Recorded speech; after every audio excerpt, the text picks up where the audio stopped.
Okay, we are live. We are live. Welcome back, ladies and gentlemen. Welcome back, investors. I am Adam. This is Ticker Time News, and this is the live stream. So things can go off the wall, and I can say all kinds of things. But we are here to talk about the market today, and investing and trading and all that comes in between.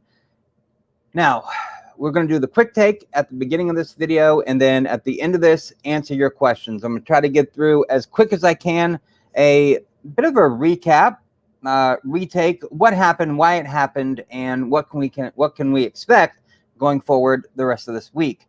That's the quick take. There's those mixed up words that I get all the time. Okay, here we go. Let's just dive right into it. So today, the market started off pretty soft, pretty slow. We were down earlier in the morning for the last trading day of May. And remember, this is very important, and this is going to drive the market for a little while. I don't know if it's going to take a few weeks, a few months, but tomorrow is June the 1st. And do you know what happens on June the 1st? That's when the Fed officially starts quantitative tightening. It's when they're going to take money from the market. And what do you think the market will do once the Fed starts to take money away from the market? Quantitative tightening is not a good thing for the market. Quantitative easing is when the Fed is putting money into the market, right? And that's a good thing. That helps the market to rise over time or appreciate. Now, when the quantitative tightening takes effect, which is June 1st, the market may not react instantly and drop, because we had some pretty good indicators today that there could be some staying power, at least for a while, until the treasuries being extracted from the market actually has time to kind of sink in and work its way through the market, right? So it's not going to be a snap of the fingers and something drastic happens. It'll be a slow drip, drip, drip, drip, drip, just like the information that we got all day today. Most of it kind of being positive or at least neutral, helping the market to basically consolidate for today. So keep that on your mind, that the Fed officially starts tightening tomorrow, and maybe I'll do a separate video that goes into what and why and how and the workings of that and what it all really means, instead of just going through it and boring you here during the live stream. So I want to keep this fluid and moving. So that's big tomorrow. That's a big thing. But again, it'll be a drip, drip, drip. It shouldn't be just a sudden market fall. Okay, just keep that on your mind. Okay, so the markets, they steadily rose, and we put up the 5-minute. This is the S&P 500 right here, ticker symbol SPX. That's what I use for the S&P 500. You can use the SPY. They are very similar, very similar. All the charting back and forth between the SPX and the SPY, they are so similar. And as a matter of fact, if you just take off a number here, we closed at 4,132, right? Well, that's 413 on the SPY. Let's see, did the SPY close at 413? 412.9. So pretty darn close. But that was my point. Those numbers, you hack off the number in the ones place, and they're practically the same. All right, going back to the SPX. 5-minute chart here, and you can see today's consolidation. Didn't really go very much today. Let's open this up. The big volume ticks that you see on the close Friday, there wasn't a whole lot of volume to close out.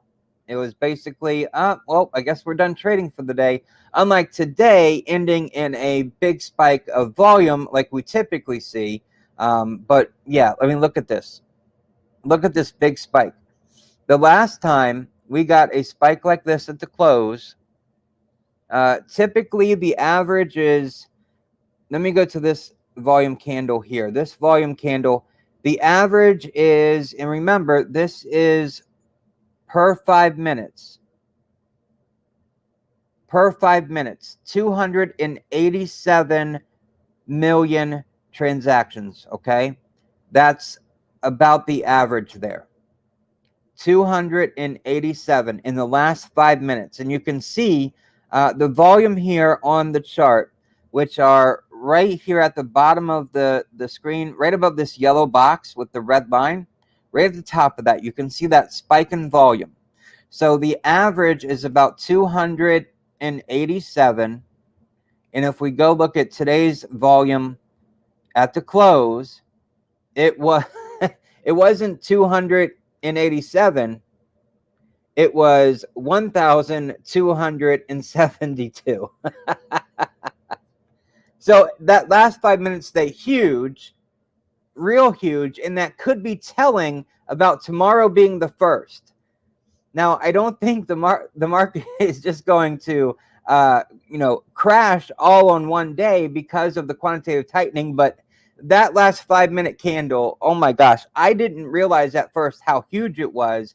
When I first saw it, when I was looking through this before the live stream, it didn't catch my eye. I thought it was normal. I did not realize how big that candle is. That is humongous, and we rarely ever see that. As a matter of fact, I'm going back here trying to find the last time the volume candle was that tall, and I'm not seeing it. We have one all the way back here. What is this date? I can't quite see. What is this date? This is April of 2022, so not that, April 29th. And it was 529. This was 1,200 and something. We got to go find 1,200. Oh my goodness. Oh, wow. But here's another tall one. What is this one? That's not even, that's 249. That's not, oh my gosh.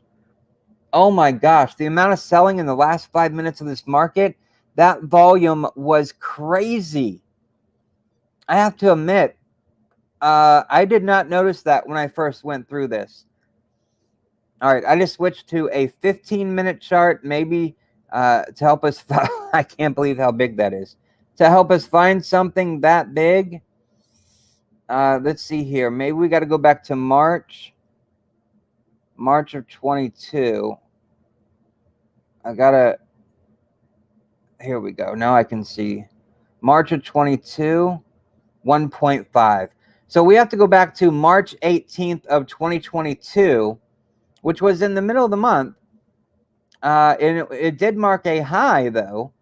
If we go back to March the 18th, and that one was 1.5. Today was, last 5 minute was 1.2. It did mark a cap. It did mark a top. It was a short top. There was a little more. It was like a double top here. But March the 18th was the first time touching this resistance. And then there was a bit of a sell-off the next day after it tried to break through, hit resistance again. So that's interesting. I got to admit, this one caught me off guard. I did not catch that when I was looking at this. So yeah, big volume in the last, this is 15 minutes. Let's go to the 5 minute like I wanted to. That is just extraordinary. Okay. All right. So you can see this morning, we started off low, right? Big drop down overnight. DXY is coming down. It will continue to rise as the DXY comes down. All right. I'll check out DXY in just a moment. Okay, so we've got early morning pressure selling in first when the market opens, and then we get a bit of a rally, bit of an uptrend to go through the rest of the day. We had a double top today on the market, and we got to a very interesting point here. Right about, what is this? The high is 41.68 and 41.67. So almost identical points there. 41.67 and 41.68. So when I go back to the day chart and we look at that 41 area, 41 right here, it's about halfway up in this yellow box here, the longer yellow box with the red line, the bigger one here. Now, that's interesting because the close here, if I'm going to put a line here on the chart to help you see it too. But this top right here, that was today, right? Right here, this top right here. If we line that up, it nearly reaches the bottom of the candle here, which was the second low of the year. So right here, it almost lines up perfectly with that bottom of that candle. Really, really close. So I found that interesting. A lot of times you'll see that there's little resistance points that catches the market, and then like, okay, we'll stop trading here. Crypto, like Bitcoin, Ethereum, it is so robotic in trading on both of those that it is predictable a lot of the times. Now, I'm not talking about the big swings up or down; those aren't really predictable as much, but the little movements are. So I did find that interesting. I want to clear that off the chart there real quick. All right, let's keep moving on this right here. All right, so the market, as we looked in the 5 minute, it steadily rose throughout the day. Now, it's still in this area here. 41.32 is where it closed. Now, the reason the market rose today and didn't continue falling is there was stabilizing influence that came from the mega cap stocks. I talk about the mega caps all day long, all kinds of different live streams. And for investors on Patreon, you guys got the note today. We talked about the mega cap stocks and how they are always a key to the direction of this market. Now, they are beaten down, and a lot of them are much more oversold or have or are down further year to date than like the S&P 500 index, but they lead in the direction that the market is going to go. If the market is going up, the mega caps are going up and they're pulling the market with it. The mega caps are going down, they're pulling the market with it. So they are very key to understanding the market's direction. You can just watch them. And there's a ticker symbol and ETF that you can watch for mega cap stocks, and it's almost perfectly timed for how the market moves throughout the day. It is very, very eerie. Okay, and we had a welcome, thank goodness, a pullback in oil prices. Can you believe that they flirted with $120 a barrel today? That's just crazy. Just wait till that $120 or nearly $120 a barrel fuel price works its way through the oil system and refinery system and gets to the gas pump. What is that going to do for gas, right? Which then, that's something else that is kind of like bubbling under the surface, discretionary income. If gas prices are going to continue to go up, then what's going to happen with discretionary income? It's going to continue to go down. So that was like underlying softness in the market that no one really wanted to look at, right? Let's just put it aside. Let's just consolidate. Let's go about our ways, right? That's kind of how the market felt about it today. But the oil price did come down a little bit. It settled up 0.1% at $114.93 a barrel, which is much better than 120, but still way too high. Okay, the pop in oil prices stemmed from a report from the EU that it had agreed to a ban on 90% of Russia's crude imports by the end of the year. Now, the pop in prices stirred concerns about discretionary spending and the potential for inflationary pressures to persist longer than expected, right? We don't want gas prices this high. They've got to come down at some point, right? We've got to have that easing of these crude oil. It's got to come down if we want the stock market to go up, right? That's something that has got to get under control. I don't have the answers for that. I don't know how to go about doing that, but hopefully the smart people are working on it to find a solution. If it's green energy, so be it. It's green energy. However, green energy, I think, my personal view, and this is just a view, it really has nothing to do with the stock market. but it's a grander picture of the stock market because oil prices have to come down for the stock market to really go up. We are a fossil fuel world. The world was built on top of fossil fuels. For us to go to green energy, we can't flip a switch. We have to evolve into it, right? We have to slowly work our way into it. Maybe we've been going too slow as a society. I don't know. But we can't just flip a switch and say, well, everyone's got electric vehicles, where our electric grid is up to standard for those electric vehicles and everything being electric, solar power, wind power, tidal power, whatever it may be, green energy, we have to work our way up to it. We can't just jump into it and just say, well, we're done with fossil fuels for now. And if that's the way the leaders are going to be, then consumers are going to have a tough time. And it's going to be very hard on millions, billions of people. Okay, I went a little bit off topic there. Now, because of the early weakness in the market, there was an early push to do some selling into strength like we've done all year long. And because the reason because there was selling into strength is because look at the chart here for last week. Look at last week. Look at this. Almost all green all week long. When I go to the weekly chart, we have our first green candle in 7 weeks.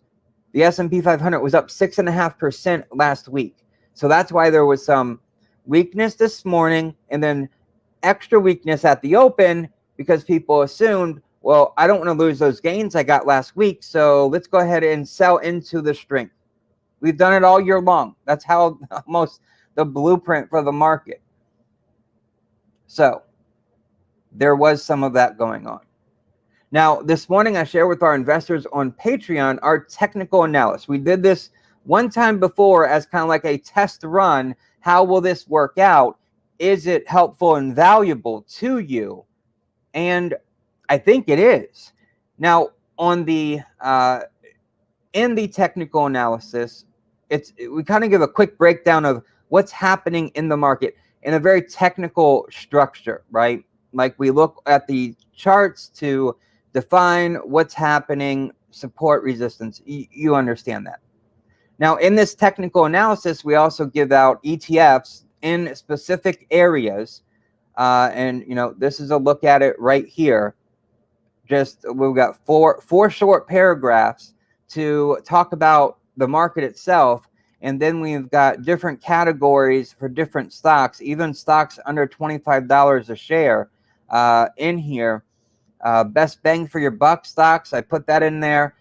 Did put a signal in there for blue chips because I did get that comment about blue chips. So this is very, I think, valuable for trading, right? Now, on this and in the technical analysis of the market with specific trade setups, as I just noted. Now, there were a handful of dividend-related ETFs worthy of watching, and they were in this, I don't want to call it a report, but our technical analysis for investors. I don't know what to name it quite yet besides that. But the point is, while putting this together and talking about the dividend ETFs that investors, I think, are going to jump back into first before really anything else and put their money to work, because there's a lot of money on the sidelines and that money's it can't just sit there. So I think some investors are going to start doing this because you can see on the charts a steady rise in these dividend ETFs, and they've been a winner. Multiple of there's a whole bunch of them, and they've been winners for the year. And I forgot to mention one that I use personally. I don't know how I forgot it. The Invesco S&P 500 high dividend, low volatility ETF. Now, the ticker symbol for that, and we'll hop back over here to the chart. The ticker symbol for that is SPHD. That's the ticker symbol for it. Invesco S&P 500 high dividend, low volatility ETF. I have got money parked here. I've had it parked here since the end of last year. Haven't brought it up yet, but here it is. It's up 5.21% on the year, and it's got a 3.33% dividend yield. So you add those two together, and you know, if you want to add those two together, you could, and then you're nearly at 10% year to date. So it's a safe way to protect your money. Dividend ETFs. You want the high yield, low volatility. That's the key word in this market. I mean, look at this right here, okay? January 1, let me just put I'm going to put a vertical line. January 3rd was the first trading day right here. So I just want to look at from this line over. From that line to the right. That's this year. Now, looking at how the stock, the candles are moving, does that look like the S&P 500 this year? No, because this thing is in an uptrend. We've got our support line down here starting on November the 29th, and it is going up and to the right.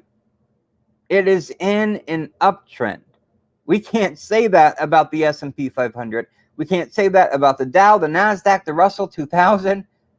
None of them are in an uptrend right now. This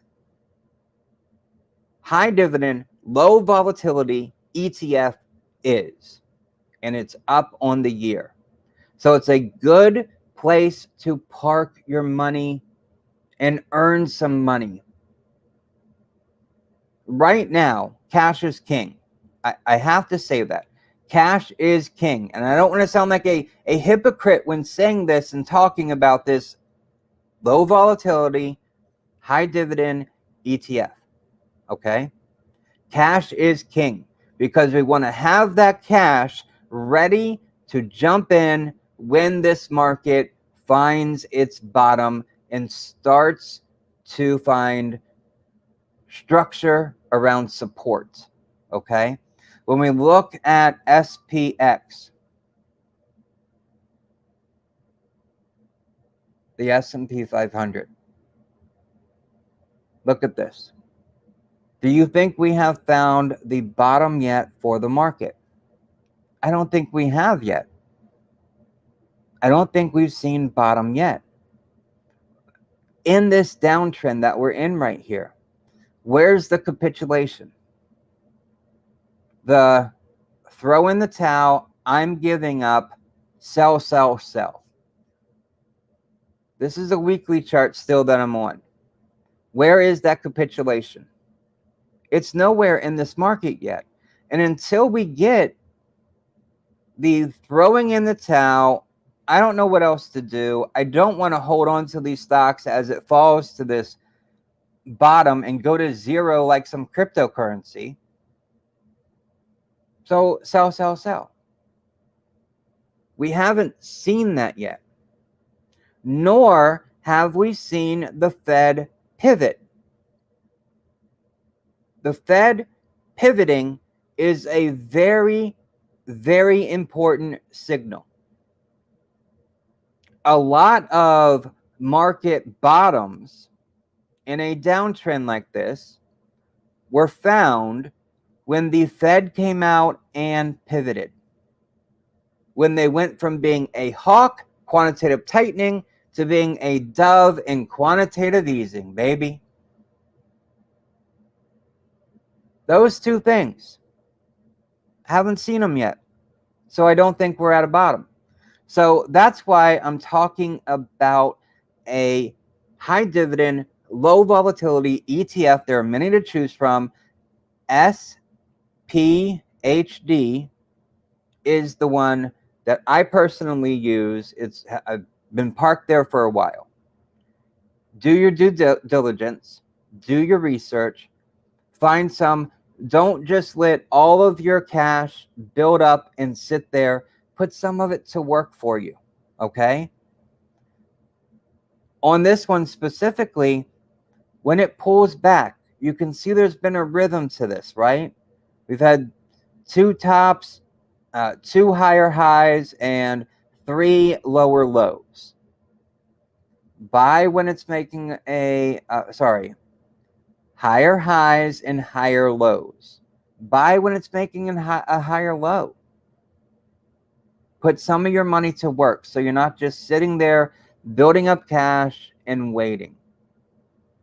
And I think there's a lot of investors who are looking for this option right here. They're letting their cash build up. They're being very patient. And I applaud you for being patient.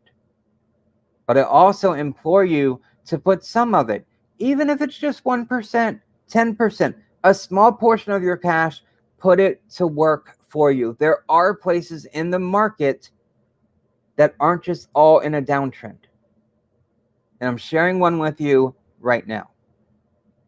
I do have to note, this is not financial advice, nor are the past performance a future guarantee.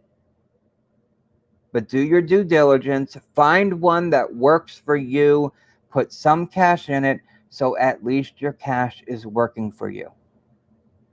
You can easily liquefy that when you feel like the market has found some sort of a bottom, it's finding some structure and some support, and it's making its turnaround.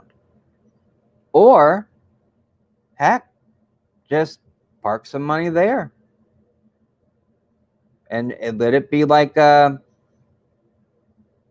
savings account, an emergency fund. You only take it out if you need it. I'm just saying it's as safe as can be, right? Because there is no truly safe. All right, so enough talking about that. I just wanted to point that out and compare this to the S&P 500 and give you an option, because I know there's a lot of investors, a lot of traders, they're looking for an option for their cash. So there it is. Now, if you would like more of this valuable content, just like this and a whole bunch more to help you along your investor journey, then come join us on Patreon. We'd love to see you there. Just click the first link in the description. Super fast, super easy to get there. And again, a ton of information. Actually, if I hop over here, this is the back end of Patreon. I go to publish. This is everything that's been published. Just today, I think I published 3 or 4 things. Today, May 31st, that's right now live stream. May 31st, we got this one, May 31st, May 31st. So 4 different things, 3 of them important. The 4th one, this video. A poll for the next earnings breakdown. I mean, all kinds of stuff. Investors see benefit of stock markets shift work. I mean, a breakdown. What happened last week? Put into perspective. You know, all kinds of valuable information to help you along your investor journey. Okay, let's move on. Now, at session lows, and go back to the SPX here. The Dow Jones was down as much as 1.4%. The NASDAQ was down as much as 1.6%. And the S&P slipped as much as 1.3%. But they didn't stay down for long, as we looked at already. And they didn't stay down at least as far either. They found some room to move. But instead, I think the market really demonstrated some resilience here.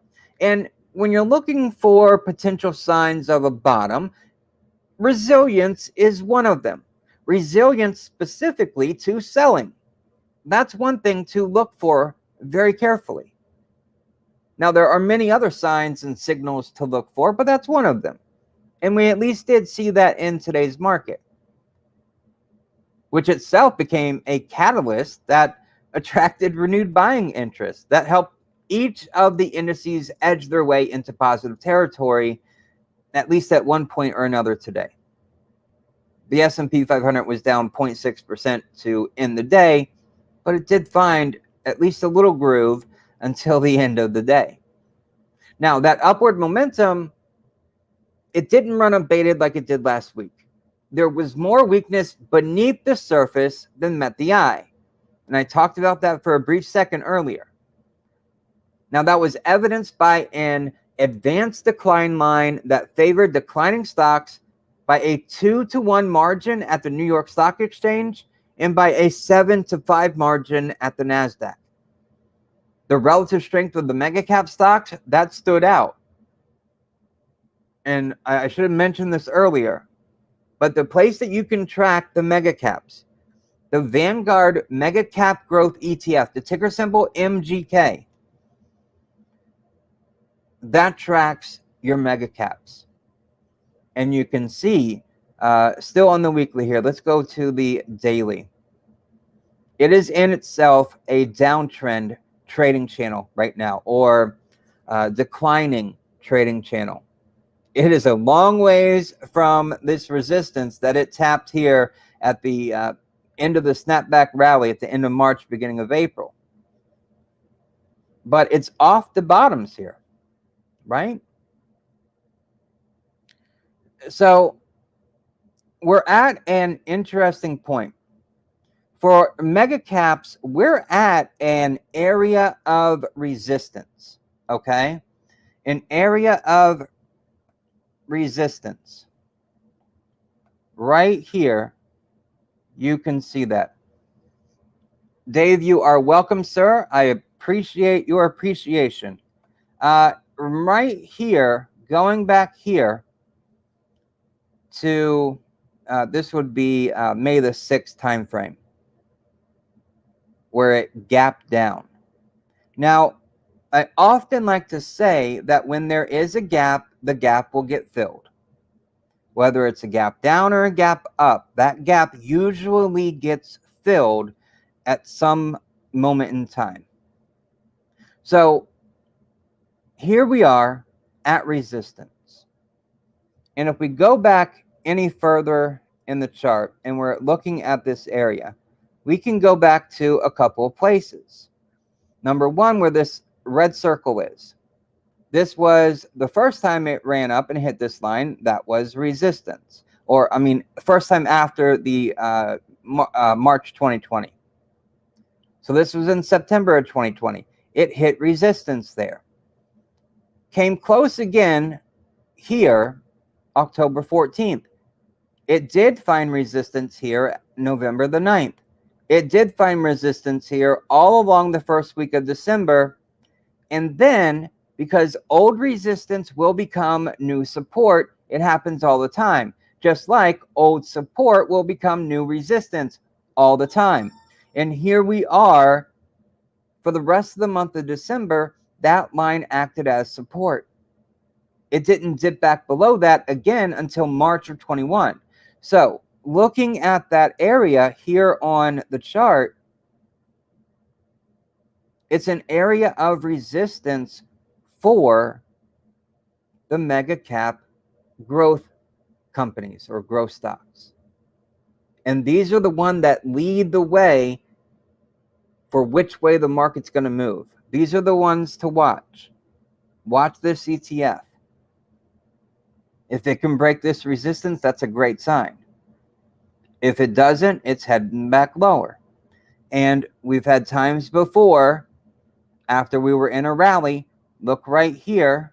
We were in a rally right here, right? We didn't necessarily hit resistance, but it was a similar type of resistance to the resistance we are at right now. Very similar, because we can go back and trace. There were two closes right here, right on that line. And then going back a little bit further, there was support at that point right here. So this was a very similar point of resistance as we are at right now. And then we went on this fall right here, right? Leading up to the snapback rally. So those are a couple of factors there to keep in mind when talking about the mega caps right now, and they're leading the way. Okay. All right. Let's continue.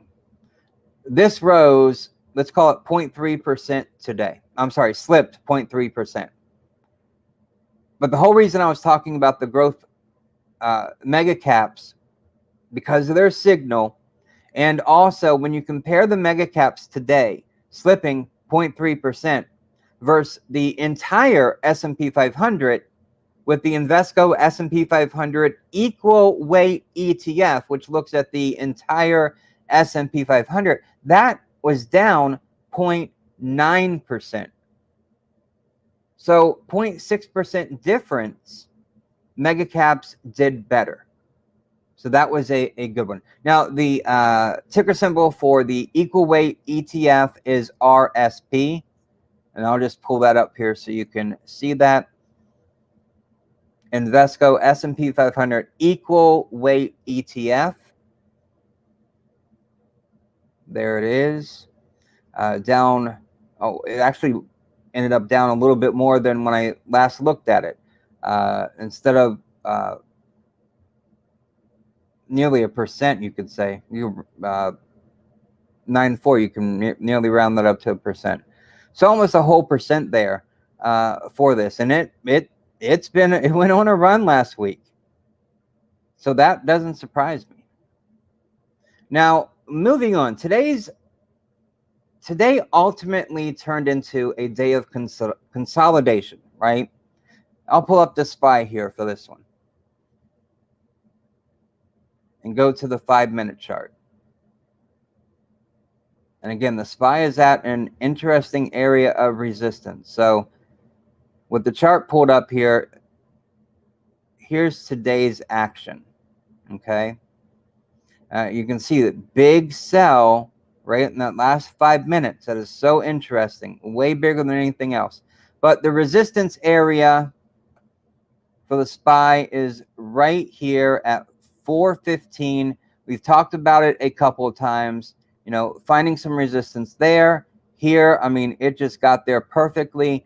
The SPY sometimes is very robotic. And then here it actually found some support when it made it above it briefly, and then again sank below it at that line. That's at 415. That 415 is a very important line for the SPY. And if you can break above it and stay above it, it will turn into support. But until then, this will be a resistance on the SPY. And you can almost count 1, 2, 3, 4 times out of 5, it acted as resistance today. So that's an important area to keep an eye on for the SPY. But ultimately, consolidation, right? That's what a day like today is, where you're down 0.5%, you're up 0.2% in the after hours, almost a wash there. You're consolidating. You're adding up your shares, right?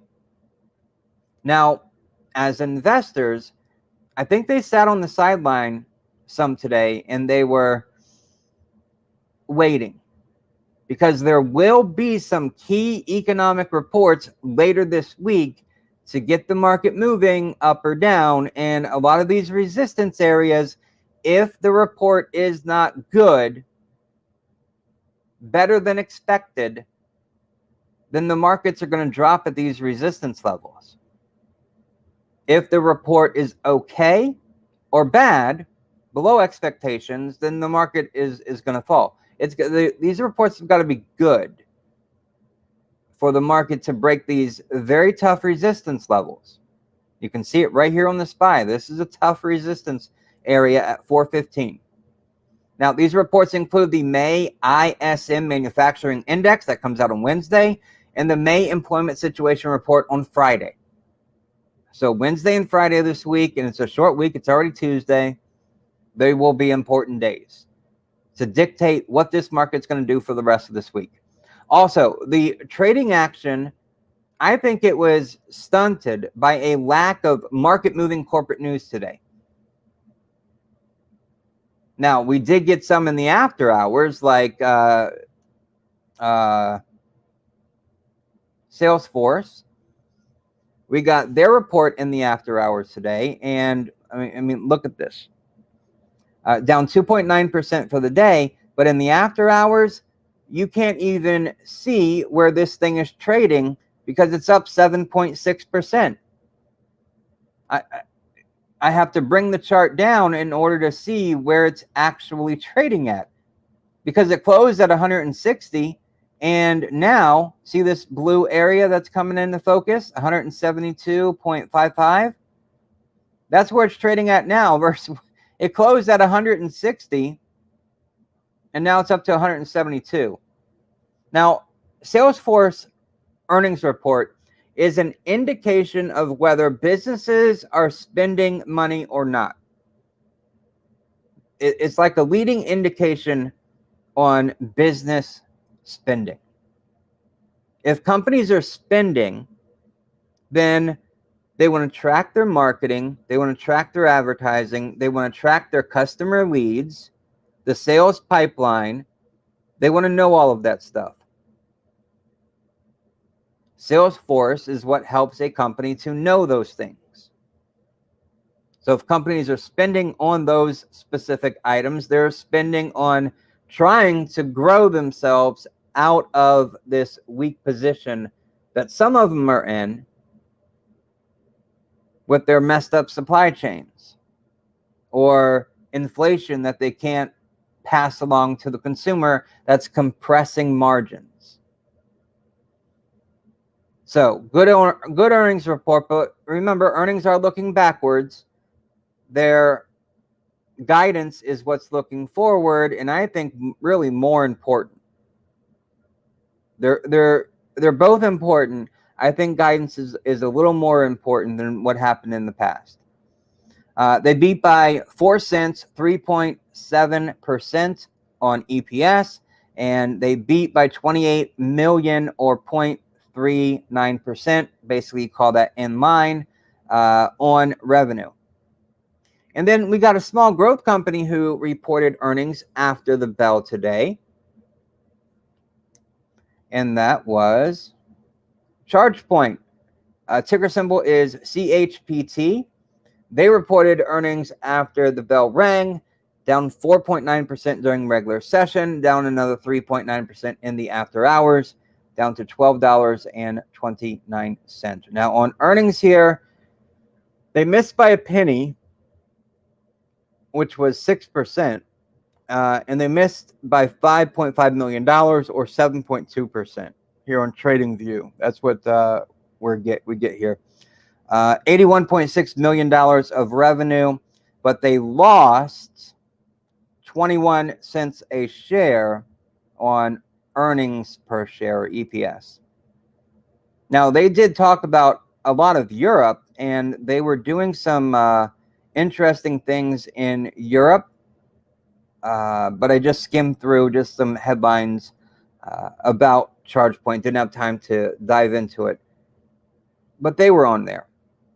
And then we've got another one was Treasury market today, which it was triggered by the early move in oil prices. And an argument from Fed Governor Waller, who is an FOMC voter, meaning his vote counts, because some FOMC members don't vote. They alternate their voting, okay? So Waller is a voter. And Waller said that he supports a policy rate above the neutral rate by the end of the year, which would be higher than 2.5%. Now, the 10-year reacted early this morning, and then it hardly budged because it settled up 10 basis points. We look at the 10-year US 10Y. The Treasury market's important because it can affect the stock market, and that's why we talk about it daily. And you can see here that once it moved this morning, then that was basically it. It hardly moved at all. Go back to the daily view on the chart. Now, on Friday, it broke resistance. And now it's being squeezed in between its 21-day moving average as resistance and its 50-day moving average as support. So this is likely to continue to get squeezed unless there's a major headline, like a major report coming out tomorrow that could decide what inflation looks like. because remember, the 10-year is more impacted by inflation and growth concerns than anything else. So it settled to 2.85% today. Now, the 2-year US 02Y nearly flat again, and it settled at 2.54%. It's now up just a little bit to 2.56%. But look at that. I mean, it is flat. Time for me to move this box along a little bit there. But look at that. I mean, it's also being squeezed. 21-day moving average as resistance and 50-day moving average as support. It's getting squeezed in between there. It's going to pop soon, one way or the other. Now, two more things to talk about, and then I'll dive to your questions. I want to talk about Bitcoin for just a moment because I did some charting on it and some thinking on Bitcoin over our weekend break. And just real quick about the economic data that came out today. So we got the Conference Board's Consumer Confidence Index. Now, it dipped to 106.4 in May. The consensus was 103.7. So higher than consensus, but down from April's 108.6. Now, in the same period a year ago, that index stood at 120. So the key takeaway is that inflation continues to be a top of the mind of the consumer, which could pose a downside risk for the economy if inflation pressures persist and they interrupt the consumer's discretionary spending activity. Then we got something on the housing market. And this one was odd to me. We got the wrong button. Okay. We got the S.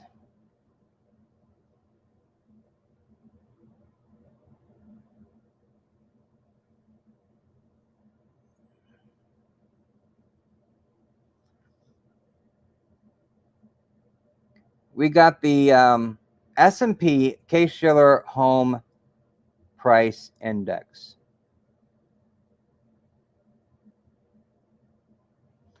I'm going to take the moving averages off because they don't really matter. The line is what matters. So here's going back. I'll throw it back here so we can see the rise and fall of the 2008. So this lump right above my head, that's where the 2008 financial crisis occurred, and where we are today, all the way to the right.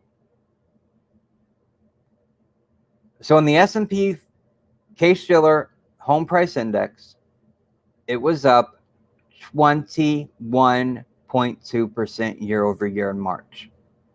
21.2% year over year in March. Home prices were up another 21.2% in a month, year over year. But for the month of March, it was up 20.3% in February. So even though, and we have seen this in many different home reports throughout this past several weeks, even though home sales are slowing down, home prices have not slowed down, at least not yet. They continue to rise, and at a huge and record rate. This is fast. Okay. Oh, yeah. It was a whipsaw day for sure. Okay. That's everything that I want to talk about. Do me a favor, please. Especially if you learned something new today. Click that like button. That is a big help. Also, share this video wherever you can. That helps as well. And if you want more information, just like this, written form, other cool stuff, click the first link in the description to join investors just like you and me. Real fun, good information, good value, I think. Okay. If you have questions, now's the time to ask them. Otherwise, tomorrow, we can wrap it up for tomorrow. Otherwise, tomorrow, we're at resistance on many different things, many different areas of the market. There was a huge spike in selling this afternoon, the last 5 minutes. Look at the volume here on the chart. What's the best way to see it? All right, look at this. Look at this volume today. And this volume was all, up here. This is how high it went. We have to go all the way back to March 18th. And all of this volume came in at the close.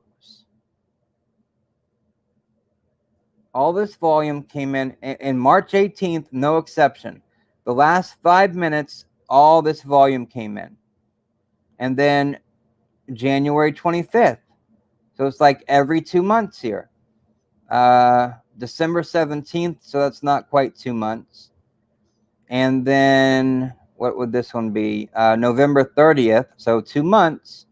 But then it skips all the way to September. Well, that is 2 months. It just looks a little further. So this big volume, I'm going to look into this a little further because I'm finding this fascinating. Every 2 months, there's this big spike in volume, and it's happening in the last 5 minutes of the day. Now, if it was around the third week of the month, then I would say, okay, that's rebalancing occurring. That accounts for the spike. But we're not at the third. We're at the last day of the month.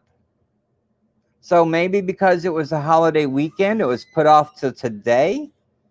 I'm going to look into that because I find it very fascinating. And if I can find a connection there, I surely will, because that is awfully interesting. Okay, thanks. I'll take a look at the ETFs. Wonderful.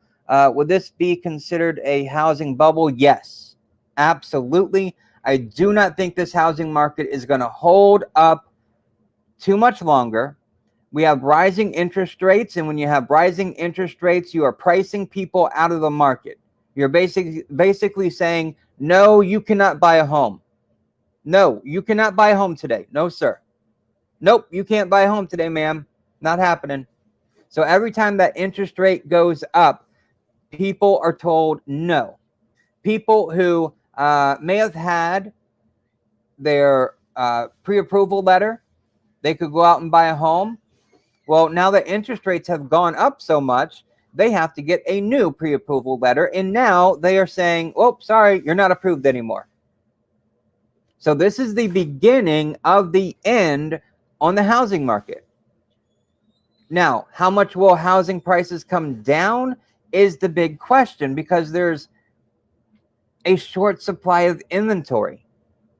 So even if demand is slowing because people are getting flicked out of the market, being forced out of the market, that's not going to help that much with prices.